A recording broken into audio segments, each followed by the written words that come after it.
Here in the top center from Team MVP, currently 6-1 in his division, and one of the pleasant surprises of NASL Season 4. Having his first Code S season, he is on a roll. Up and coming Protoss player. It's Finale. And over on the left-hand side, one of the most successful Taiwanese esports pro gamer ever. Yep. One of the most successful esports individuals ever to come out of Taiwan. Internationally known. It's Sen. The Blueser. The Gamma Bear. The Gamma Bear. Sen is a really playful guy, really fun, really funny, makes fun of himself and makes fun of others relentlessly. I just love his mannerisms. I love talking to Chinese and Sen, with Sen. Just because he's one of the most expressive guys I know. He's very lighthearted. He doesn't take himself too seriously, which is really funny. In fact, we always tell this story, Ben, but when Sen was here for the NASL Sunday Showdown against Todd, like Todd was like practicing, streaming from the office, and like talking strategy, and Sen was just playing games on his cell phone. And he played one game, and he's like, "No, I'm good. All right, I don't need anything else." Sen napped. Yeah, he for most of his time here. He just took a nap, and then he proceeded to 4-2 Todd. Oh, poor Todd. Oh.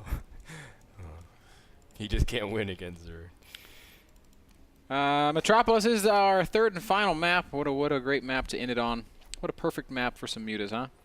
I think mutas plus Nidus play would be awesome. I agree. I hope that's. I think that would make Ben. That would make Ben the instant highlight. That would make my career. That would. I could just quit. I could just retire. Take my esports fortune. Back to Ohana. And just call it quits. Where you can sip on a pina colada. And. With my esports fortune, I could sip on Kool-Aid. That's right. You have enough Kool-Aid to sip and give it to the haters. Oh, man. Finale going to play it pretty standard here, going with the Forge Expand. Now, this map is a big Immortal push map. Especially with the small chokes that can kind of widen up. It's very easy for Protoss to kind of protect themselves too. You can kind of have pylons here warping in. Depends on how you want to do it. That was for a long time. That's partially the reason why people complained about that map. And I don't know why necessarily GSL took it out explicitly, but I do realize that, or I do know that GSL was not very happy with the map statistics for balance. That said, I think Metropolis is a really cool map. I think it's a better version of Atlantis Spaceship, to be honest. And I really think cool strategies are available, especially with the islands. And I'm not saying that because Ben keeps pushing for it, but it's because no one ever uses these islands. They really don't. And they're awesome. These islands are incredible. What if we just trolled everyone at our finals and just made them the spawning positions? They picked Metropolis, but they really didn't know what they were picking, man. I think it'd be cool if we had some island maps in our ladder pool, just to spice up the gameplay a little bit. Well, it's something we can always talk about for Season 5. Season 5, of course, very exciting because hopefully we can get Heart of the Swarm out by then. But everything, of course, is tentative. We see a Stargate coming out from Finale, the first of its kind here in this series. Finale has been really robo-based, either expanding or attacking, but a Stargate is also very good on Metropolis. Very good. Yeah, it'll also shut down any attempt at Mutalisk play, which makes me sad. You never know, man. Sin is already going through the same motions that we've seen him go through in the last couple of maps. Fast 3 bases, double gas at his natural at around 6 minutes, 10 seconds. And we'll probably see him dropping a Roach Worm pretty soon. Very normal looking early game Zerg. Very in line with the meta. It will be Phoenixes. Yes, Phoenixes, and I wouldn't be surprised to see Finale take a third expansion behind this as well. Phoenixes into Robo is a very powerful build, generally speaking, especially on big maps because Phoenixes can control so much space, scout things in time, and you should be able to defend your expansion as soon as you get enough Robo units out. Now, Finale is doing the same thing he did in the first game, or sorry, the second game, when pressuring with a Zealot Stalker, except this is not Cloud Kingdom. It's very hard to run with your queen and defend with rallying units, especially since it's walled off with debris, so it's a little bit trickier scenario for Sen. Yeah, he's probably going to end up losing this initial queen, which is a real bummer, but Lings do show up actually just in the nick of time. Wow, a lot of Lings. But that's exactly what Finale wanted. Yep, Sin wasn't messing around. He says, nope, leave my queen alone. Right back to droning on the back of these Zerglings popping out. Zergling speed on the way. Roach Warren is down, as we talked about. And everything's looking super, super normal here for Sin. Expect the layer to go up pretty soon. Also getting his Evo chamber. That's going to help him out in more ways than one against this Stargate opening. Oh, he's going to go directly into Robo without a third Nexus. He dropped 3 more gateways as well. If Finale expands, he's doing it the safer route because he knows a lot of Zerglings are out. He doesn't want to get caught. It's very tough if you know your opponent has a lot of units and you're trying to stretch yourself thin. And a Twilight Council. Oh my. So Finale going down every tech path. Yeah. Off of these 2 bases. Think you can make a Templar Archives and a DT Shrine afterwards? That'd be awesome. Phoenix is just kind of stabbing in and out, trying to see what they can see, but the answer is not all that much. It's a very normal-looking Zerg player. Sin just continuing to drone. His answer to Phoenix play is queens and drones and overlords and drones and drones and drones. As he's going to be up over 75 drones in just a couple of seconds. He's getting Zergling upgrades. Blink will be the follow-up from Finale. I do suspect we'll see him taking a third base. There have in the past been some cool all-ins from Protoss where you go Phoenix into Warp Prism like 4 or 5, 6 gate. Yeah. That's a really cool build because not normally when you see the Phoenixes, you're expecting an expansion. You can see like Sen was waiting for the probe to move down, and he does pick it off, which is annoying. It just delays the Nexus by like 10 seconds. Also, if you do, you expect Protoss to kind of be like sitting back and teching because they realize, you know, they can't necessarily have hard-hitting units. But then players like Huck for a while tried to incorporate massive gateways with the Phoenixes and have a Warp Prism to kind of reinforce, and that's something that's really cool. But that's not necessarily the case here in Finale's build. He's going for a Robotics Bay, and he's going for Immortals just to be a little bit safe. But he is playing this very slow, and why not? It's Metropolis. I mean, if you wanted to play a really, really fast, aggressive map, you probably would have had a map like Ohana. That's right.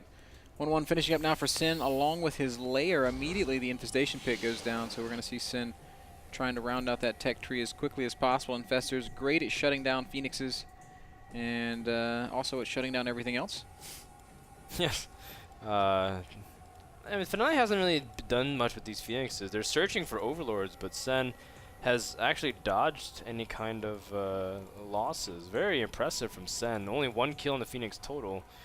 And he also has double queens at expansions, so there's really nothing Finale can do with these Phoenixes. They have full energy, man. When do you see full energy Phoenixes? Got some Immortal Sentry out in the middle of the map, and Sin's going to catch it with his Zerglings. Not really going to kill much, though. Yeah, those Zerglings really didn't do much. Finale moving out across, very interesting. I don't think he's really intending on doing much here. It's a weird push, man. It's like the Immortal push, but behind the third base. Warp Prism's coming with it. He's also got a Colossus coming out. So Finale's pretty serious about doing some damage here. Sin's unit count is really pretty low, Dan. He's only got about 55 army supply against about 70 army supply. He's producing 9 Infestors right now. He's going to need those 9 Infestors if he's going to make this hold. Needs to buy time. Force field's going down right now from Finale. Sin should probably disengage from this. Yeah, well, he does force a lot of force fields, and the sentries are pretty exposed. So Roach is able to still get through and pick off the last remaining sentry. Now Sen can kind of get away from here, as he's also getting his Infestors out into the open. Still going to also want to take down this debris, maybe even open up a couple multiple paths. Now Colossus gets into the mix, and that's going to add a really big punch here. Now the Phoenixes can play a big part if they lift off the Infestors and prevent them from doing anything. There's no Thermal Lance on that Colossus, Dan, so he's not going to be able to use it to take out Spine Crawlers and stuff. Never mind then. He's going to fall back. So it looked like a huge pressure, like a huge 3-base attack, but instead it's just I guess a pressure point. So yeah, I'm not really sure what the goal was there. All it achieved is it forced Sin to make a ton of units. And now Finale's going to have to play defense without Thermal Lance, with not very much, without very much Sentry energy. This is going to be a difficult defense, Dan. There's a couple of cannons, there's some good building placement, but these 9 infestors really complicate things. Yeah, especially without Thermal Lance, Colossus can't just instantly poke it down. Now he's going to start working on some of these buildings, trying to open up the floodgates. Sentry is not even in the position to force field, but Sen's able to pull things back, and he probably can use the ramp to the disadvantage of Protoss as he's using the Infestatorians to buy time. The Phoenixes come behind to lift the Infestors, while the Zerglings are all coming in. Great positioning here from Finale, but he is going to take some losses. Yeah, it's actually a fantastic fight for Finale. Sin's losing a ton of supply. Every infestor is going to fall. Sin basically throwing away an army for some probe kills. That is not a good trade, even not managing to pick off that one Immortal he was trying to focus down. And that is a beautiful fight for Finale. If we look at the resources lost tab, it tells a very compelling story. 3,700 resources lost for Finale, 7,500 resources lost for Sin. So Finale doubling Sin's effectiveness. I thought Sen killed way more probes than that, but he only killed 12. So. And now he's very vulnerable to this big push from Finale. Finale's at about 170 supply. That is where Protoss gets really scary. And Sin didn't have to do that, man. His Hive was on the way. His Greater Spire would have followed in short order. And he could have used those units for supreme map control. Instead, now he's going to have to play defense with the reinforcements. I think it's going to be kind of tough for Finale to push in there. He kind of has to rethink about it. There are 2 main avenues to the Zerg base. You can use Blink as well to kind of use the Phoenixes for high ground, Blink into the top of the bottom right base. But he might not even have a chance to do that because he gets immediately fungled. Sen has a lot of fungals to be able to lock down the Stalkers. Roaches are engaging, but the Colossus are well protected. No Corruptors out onto the field just yet as Sen is forced to engage before it. Picking up the Infestors constantly, the ones that are high energy. Great job by Finale. Sen's in huge trouble here, Dan. I think this could actually be GG. He's falling all the way back to his natural, but he's got no units. He's got a handful of Corruptors. He's got a handful of Roaches. The Greater Spire's not done, and Finale is bearing down on him. This is a textbook pre-Broodlord timing, and he has hit the nail on the head. GG does get called. Wow. Finale takes game number 3, ends the season 7-1. And wins Division number 5. And we have a Protoss champion in Division 5. Sin will finish 3rd place in the group behind the Muslim. Impressive games, though. I really like that from Finale. Overall, great defense from Sen game number 1, but game number 2 and game number 3 showed great decision-making. Last series brought to you by Azo Monitors, the world's leading production and gaming monitor company. Azo.com/NA is where you can go read more about them and make a purchase. We're going to take a short break. We have more Starcraft still to be played at the North American Star League. Sheth versus Thorazane is up next. Don't go anywhere. We'll be right back.